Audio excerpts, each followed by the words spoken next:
Hey everybody, it's Jeremy. Welcome back to Lucid's Tournament Game 7, where we are playing Helheim. This is turn 25. Jump into things. Okay, so we have completed Enchantment 2 on our way up to Enchantment 3. We've done some reanimation, did some site searching, didn't find anything.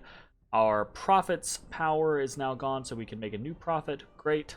We have a series of battles, raid fights. Let's see if any of our stuff succeeded or failed. Alright, we've got a raid into Zimria versus pretty much nothing. So we should succeed on this one.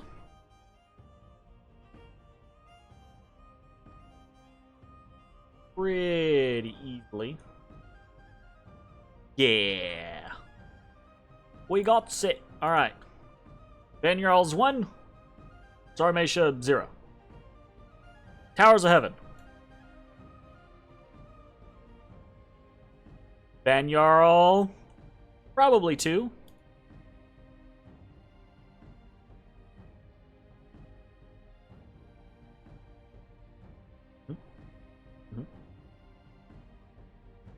Nice.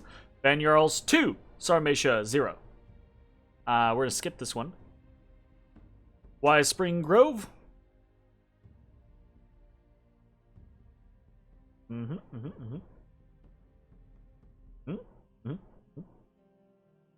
Huh? Yep. Yep. Alright, okay. Yeah. Yep. Banyarl's 3. Sarmatia 0. Whew. Alright, Raim. Let's do it. Ooh. Not a Banyarl. Nice. Okay, so we've got Bernard the Brave Captain, along with his pikeneers. Versus pretty much nothing. Yep, that'll work. Oh, that guy actually lived. Ooh, he barely lived. Nice job not bleeding out, my man. Good job, good job. Ooh. So we won in Raim, and then in Brightgate. Let us see how this goes. Alright, so we have a large cluster of Hellherdings and some Valkyries versus nothing. This is versus nothing. And see, this is a nice proving ground, right? Our Hellherdings are so fast that the intention is the Hellherdings get there before the Valkyries drop behind. Mostly works. I mean, there's going to be a little bit here or there, but mostly works. Pretty nice. Okay, so we win in Brightgate, and then there is a battle in... Okay, so... we hit no Saramatian parties, and that was very unexpected. Very, very, very unexpected. I did a lot of diplomacy. Tiernanog and I have been talking it up a whole bunch, keeping each other abreast of what's going on in the war, coordinating, etc. He was on Glimmering Fields.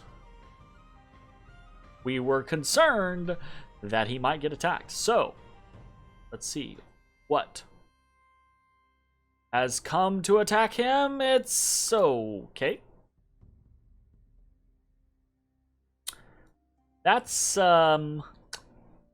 That's a god. A commander. Let's see what we got. We got a bunch of blessings. Gonna do anything?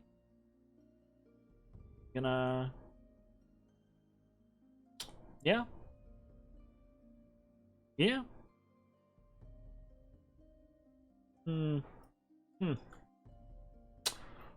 I guess that's one way to get your twice-born god killed. Sure, fair enough. I guess. Oh, goodness gracious. Yeah, I guess. But why? Are you trying to achieve something with getting, like, the white mages as gods? Do they gain? I mean, I don't know. Why? I don't know. Whatever. Is what it is. Tirnanog, with their Tuatha warriors, wins against a god. Very strange. Anyways, we have an unexpected event in Orman, where we get +2 growth, and again, +2 province income. Like, I'm not trying to look a gift horse in the mouth here, but can we get more than 2? Like, twice in a row, we get 2.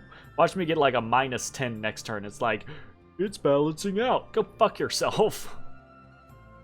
Oh, okay. Ancient Woods, we get -3 Dominion and +2 growth. Apparently, there is some shit going on in the Ancient Woods. Is Ancient Woods ours? It is. Let me check this real quick. Ah, yes. The Cult of Gaia has gained foothold among the people. So we're probably going to have to patrol that out. In the meantime, also in Orman, we got a bunch of gems. Very nice. A magical bird of wondrous colors. And in Tiny Willow, we got a lab, a bunch of gems, and a Crown of the Titans. Crown of the Titans is pretty cool. It's basically a inspirational Man 50 helmet, but also has enlargement on it, which is kind of neat. Kind of neat. And then worldwide event, there is an upcoming battle arena. Cool. All right, what do we got going on? Well, to answer the question of where the did Saramatia go, they're over here. So he moved all of his Oirapadas, as far as we can really see, into Menace. And this is unique. This gives him some interesting flex power. Right? He could hit Ifa with a concerted force to liberate that fortification. He could hit Glimmering Fields to liberate that fortification. Right? He can defend Saramatia. We actually have a big force here in Brightgate, right? That could hit his capital, and he can see that, so maybe he defends his capital instead of going for either of these, right? So this is kind of a unique position for him to be in Menace. It allows him it gives him the option of going in almost any direction, which is really interesting. The only problem is I don't know that we necessarily give a shit, right? We've hit that point to where we are outproducing, slowly choking, and Saramatia is going to have to do something, or else eventually just be sidelined to the fact that they're running out of resources, comparatively. Now, that being said, we too are not gaining as many resources as we should be. It is what it is. It happens. And we are having potential border issues. So there's a big old army of Fomorian druids and Furbolg warriors over here that could potentially give us some troubles. We'll see. Hopefully Fomoria is not interested in hitting me in the back, or in the side, I guess. Hinam, we can see, has attacked Abyssia. So they're in Scorpion Cracks, and we can see there's this big ol' force of Horite champions and hunters heading north towards Abyssia. I think by the makeup of Hinam's armies, I think he is actually not doing a big bless. So I think he's actually like utilizing scales to basically mass produce big giant boys. So that's pretty interesting. Kind of cool. We are moving in force. Tirnanog is going to probably move off of Glimmering Fields. He does not think that he can take the army of Oirapadas, so he doesn't see the point in risking fighting such a big army with what he has here in Glimmering Fields. We've seen what he has here in Glimmering Fields. He has 55 2-author warriors and some spearmen. The spearmen are the Dante's Stingers. So he's not going to take that fight. We are going to continue to raid. We're raiding into... Ooh, hold that thought. Double check. I think he said he's hitting 66. If that's the case, then I need to not. Okay, he is hitting 60. So I won't do that. Instead,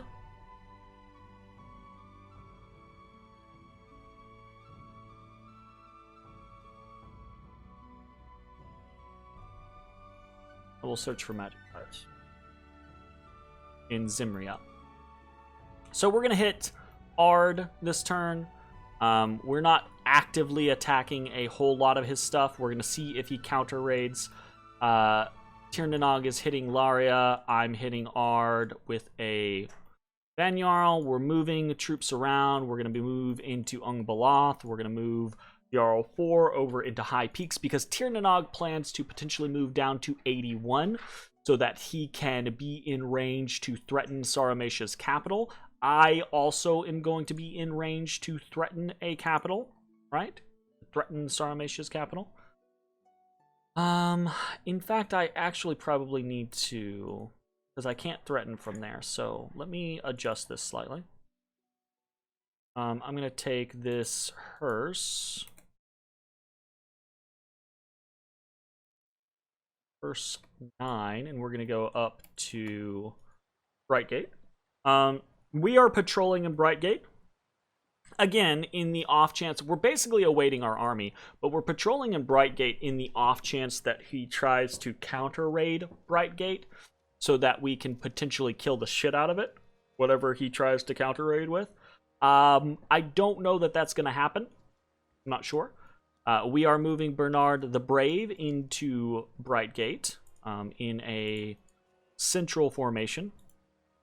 We're actually moving our forces from Dead Forest under the command of Commander 3 with no real special instructions. They're just coming up to be a reinforcing army, right? If we move towards Saramatia's capital, then we're going to have a main body of our army in Tiny Willow this turn. Next turn, we would be able to meet in Brightgate. That would mean that this army under Commander 3 could meet in Zimria on that turn. And so the two could combine in Ard on the following turn. So we're just kind of scaling that or timing that basically. This is not a strong amount of a strong force or anything like that, but it's something usable, right? We are moving our Herdmen, mounted Herdmen with Jarl 6. 68 of them suckers. Well, not 68. 65 with some Surf Warriors attached as well. Big old line of them. Should do decent. We've got Undead that we are holding currently because we're going to continue reanimating. And this turn, with our new disc, we are going to revive a Mound King. And the Mound King is going to be... The thing about Undead is I don't have very good undead movers. Basically, these Svartalfs are some of our best movers because they've got 60 undead leadership. It's worthwhile to just summon Mound Fiends and have them move around. Svarts only have 10 map move. Mound Kings are going to be able to move at the same speed as the Long Dead, which is map move 18, which is going to do very well for us, right? Map move 18 will be able to cover 2 provinces in some cases, right? Basically because of like snowy do undead ignore snow? I have no idea if undead ignore snow. They don't require supplies, but I would assume they still are slowed down by snow because you know you're trying to trudge through the snow. So map move 18 though is going to be through Plains provinces, 4 and 4, 4 and 4, so they could jump from Helheim to Zimria as long as we control it.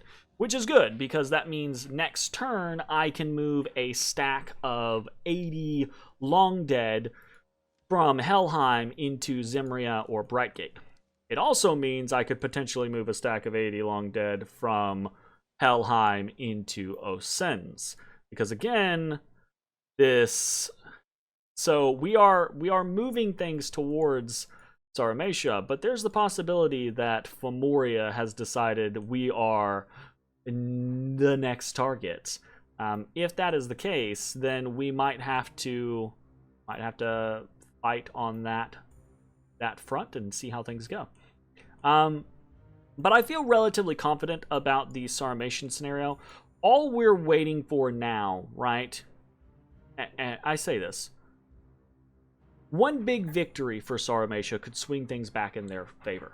One person joining the war on their side and delivering a good victory could swing the war back in their favor.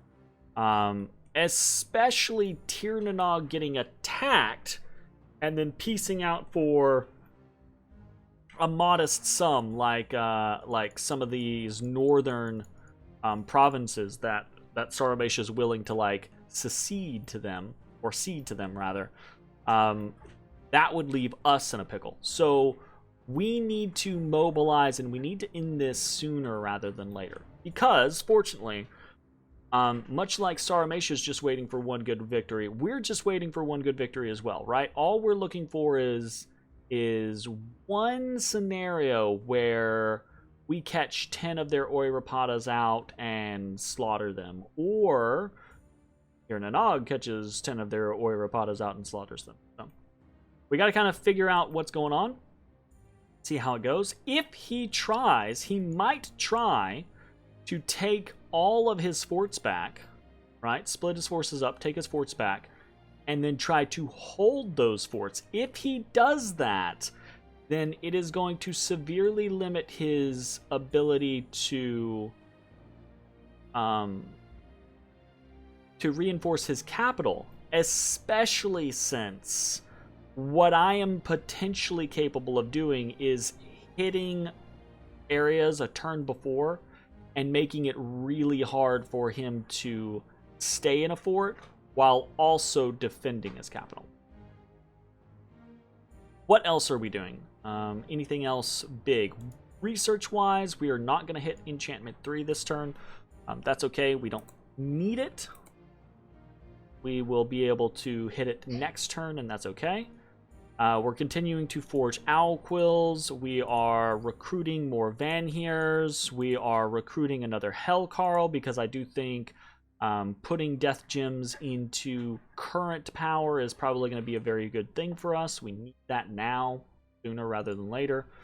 We are getting another Jade Sorceress, because also getting up to more Nature 2 or getting up to Water 2 could be a very good boon for us early on in the game. It's unlikely to happen, but we'll see. They're also decent researchers, so it's no worries. And they're Moss Body casters. If nothing else, right, we can send them along with a troop. They've got map move 16, so they could potentially catch up to something if necessary. And that'd be pretty cool. Get some Moss Body added into the mix. Do some things, be nice. Alright, I think that is mostly it for the turn. So, fingers crossed that either...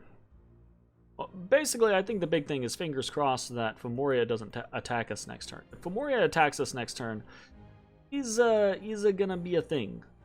We will probably have to pull our armies back, because it's gonna be probably a requirement that we have most of our military might ready and able to fight Femoria, rather than rush up towards Sarmatia.